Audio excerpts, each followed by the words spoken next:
primer momento, yo diría notable, de la Sala Penal Nacional, en los que resuelve algunas cuestiones jurídicas que hacía 20 años se venían discutiendo en el Perú.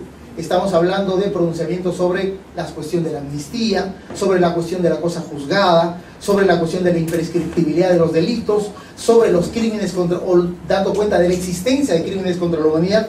Creo que otro logro, yo diría fundamental, es que en el Perú se ha logrado judicializar casos de violación sexual de mujeres en el conflicto armado. Pero a la vez también hemos identificado una serie de problemas en realidad. Que van desde las estadísticas hasta cuestiones de carácter más sustancial que van en el contenido de las resoluciones, principalmente de la Sala Penal Nacional. Consideramos que hay diversos elementos que finalmente han determinado la existencia de una jurisprudencia que, en el mejor de los términos, no ha sido amigable con el tema de derechos humanos y tampoco con las expectativas de las víctimas de este tipo de casos de violaciones graves contra los derechos humanos. Hemos logrado identificar en realidad varios temas que los llamamos como los asuntos problemáticos de las sentencias de la Sala Penal Nacional. Y los mencionamos y ahí están el hecho de exigir prueba documental en varias sentencias. Ha habido también una insistencia en varias sentencias a descalificar las declaraciones de los familiares como testigos, como aporte fundamental de los casos de personas que vienen reclamando 10, 15, 20 años. También hemos identificado en varias sentencias una interpretación de que el autor solamente es aquel que comete materialmente el crimen. También creo que ha habido una suerte de resistencia a calificar y a considerar los crímenes como crímenes de lesa humanidad. También en más de una sentencia, especialmente creo la de Pucará, que hace poco ha sido anulada, las órdenes superiores son un excluyente de responsabilidad, acercándonos en realidad a la teoría de la obediencia debida, y porque me dio la orden el jefe, me desvincula eso de mis responsabilidades criminales en cometer un hecho delictivo. Y no ha habido una valoración suficiente sobre la negativa del MINDEF, del Ministerio de Defensa, a brindar información relevante, que termina sí afectando seriamente el curso de las investigaciones. ¿Qué omisiones podríamos identificar en las sentencias? Yo diría que básicamente dos, entre varias. Creo que una valoración sobre el rol de la doctrina militar, y la otra omisión es la no utilización de prueba indiciaria, ¿no? Pareciera que ha habido una suerte de resistencia a utilizar un instrumento que es perfectamente legal para interpretar la comisión de sucesos del pasado. Yo voy a dirigirme a un último punto, que es el tema del rol de la Corte Suprema y la relación o el papel que ha jugado la Corte Suprema en este tipo de casos. Y ahí en realidad nos hemos llevado una sorpresa en realidad. Desde el año 2008 la Corte Suprema ha anulado todas las sentencias de la Sala Penal Nacional. Ese dato a nosotros simplemente nos llama poderosamente la atención. La última sentencia confirmada, emitida por la Sala Penal Nacional y confirmada por la Corte Suprema, es la sentencia emitida en julio del 2008 en el caso de la desaparición de Haro y Mautino en Ancash. Esa es la última sentencia que la Suprema ha confirmado de las sentencias emitidas por la Sala Penal Nacional. El resto de sentencias ha sido anulada sistemáticamente por la Corte Suprema.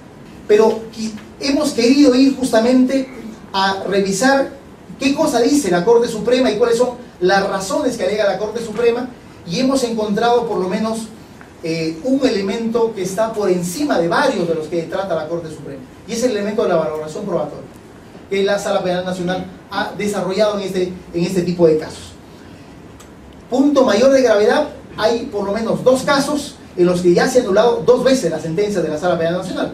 Estoy refiriendo a los desaparecidos en el caso Matero y la desaparición del teniente Marco Barrantes Thompson. Por lo tanto, nuestro balance es un balance preocupante.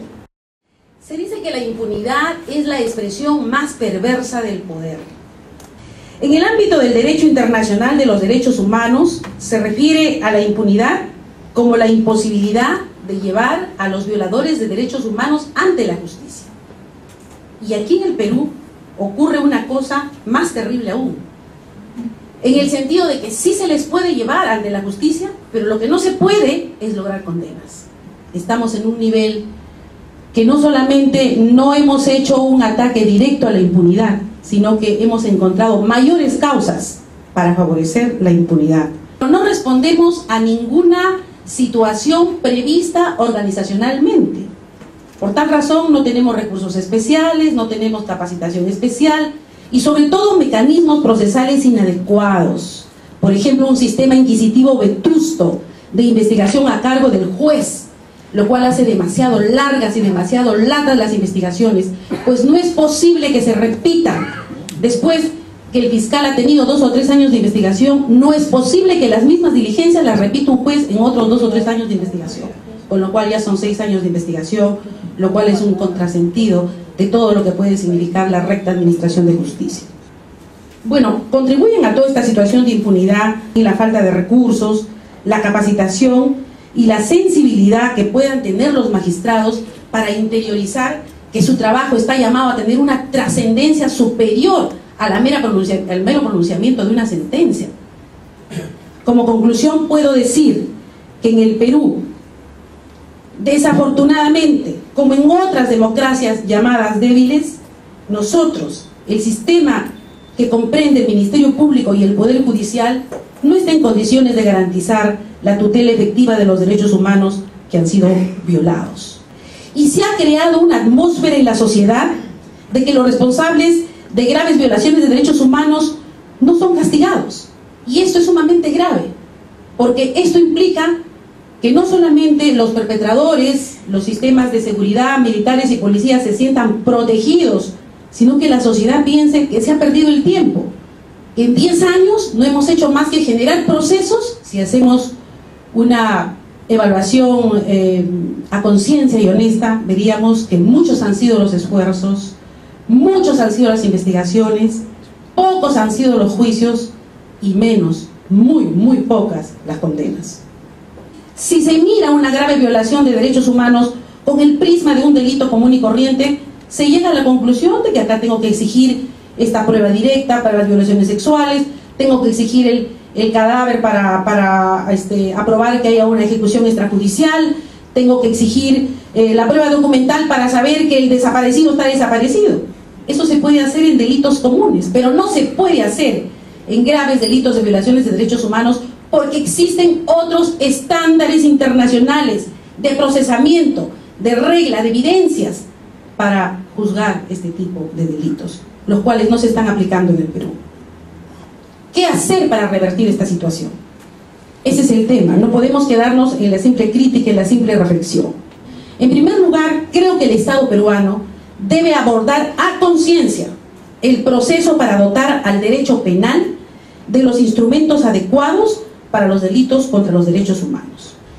Legislar sobre los delitos contra el derecho internacional humanitario en el Código Penal y no en un código militar.